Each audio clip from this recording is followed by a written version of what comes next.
Danny, I'm going to start with you. So as we heard in Pete's story there was a certain call out, a certain quote from Justice Alito's opinion, the supposed draft opinion, arguing that the right to abortion is, quote, not deeply rooted in America's history or traditions. So my question to you is, why does that specifically matter? And explain the importance of that. What, especially with a decision like Roe, which has been in law for half a century, how can that be said? What does that mean? Yeah, first, quietly, the major story here is also that the Supreme Court had a leak. The White House leaked, the Pentagon leaked. The Supreme Court, I mean, these clerks are very, very interested in their career paths. I'm astonished that there is a leak. Now, secondly, as to the history and traditions, here's the key.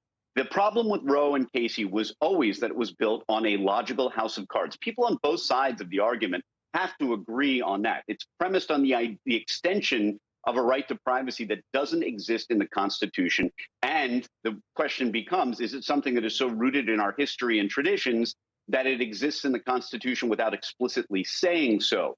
And of course, the conservatives are leaning towards no. And the key here is going to be issues like whether viability is still a workable standard.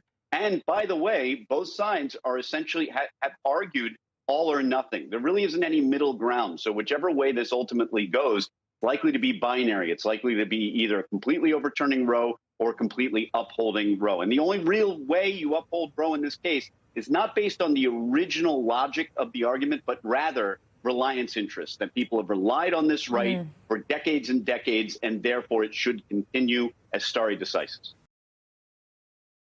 Thanks for watching our YouTube channel. Follow today's top stories and breaking news by downloading the NBC News app.